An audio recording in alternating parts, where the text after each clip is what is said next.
என்னை தேடும் இறைவனே, உம்மை நாடி வருகிறேன்.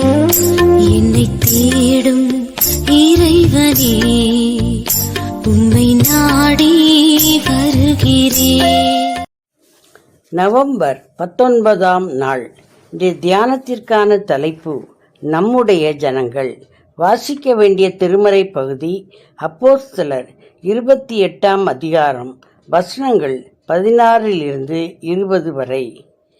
இஸ்ரவேல் மக்கள் கொண்டிருக்கும் நம்பிக்கையின் பொருட்டு நான் விலங்கிடப்பட்டுள்ளேன். அப்போஸ்தலர் 28:20 திருவிவிலியம். நேற்று கிறிஸ்துவுக்குள் அன்பான சகோதரர்கள் பவுலிடம் காட்டிய அன்பை குறித்து பார்த்தோம். இன்று பிறப்பினால் அவருடைய ஜனமாகவிருக்கும் இஸ்ரவேல் மக்கள் அவரை ஏற்றுக்கொண்டார்கள் என்பதை குறித்து பார்ப்போம்.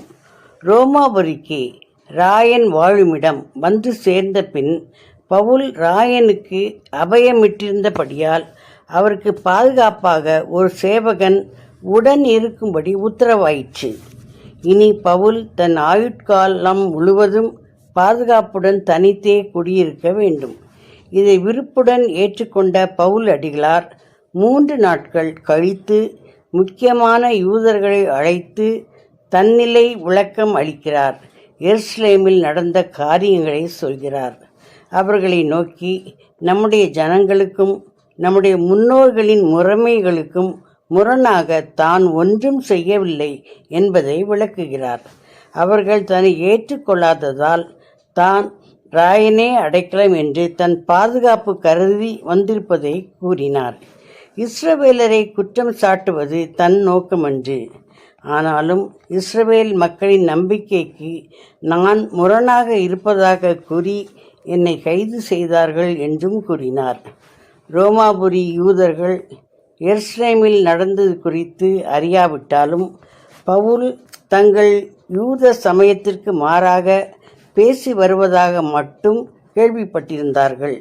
அந்த நிலையில் பவுல் ஒரு நாளை குறித்து அந்நாளில் பெரும்பாலான யூதர்களை வரவழைத்து இயேசு கிறிஸ்துவை குறித்தும் தேவனுடைய ராஜ்யத்தை குறித்தும் விளக்கமாக சொன்னார்.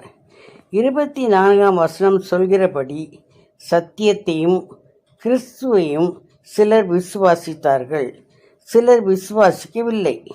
இன்றைய நிலையும் இதுதான். கிறிஸ்துவையும் சத்தியத்தையும் சிலர் ஏற்றுக்கொண்டு விசுவாசிக்கிறார்கள், சிலரோ ஏற்றுக்கொள்ளாமல் எதிர்க்கிறார்கள். அவர்கள் காதார கேட்டும் உணரவில்லை, கண்ணார கண்டும் பார்க்கவில்லை. பவுல் இதை பற்றியெல்லாம் கவலைப்படாமல் தேவனுடைய ரட்சிப்பை குறித்து சொல்லிக்கொண்டே இருந்தார். ரட்சிப்பை அருள்பவர் இறைவன், ரட்சிப்பை சொல்ல வேண்டியவன் மனிதன். ரட்சிப்பை அருள்பவர் இறைவன், ரட்சிப்பை சொல்ல வேண்டியவன் மனிதன். ஜெபம். தேவனே, சமய கொள்கையில் மாற்று கருத்துக்கள் இருக்கலாம். அதற்காக பகை பாராட்டாத அன்புள்ளத்தை தாரும். அதே சமயம் அன்பினால் அருளப்பட்ட ரட்சிப்பை எடுத்து சொல்லும் வாய்ப்புகளையும் தாரும். ஆமேன்.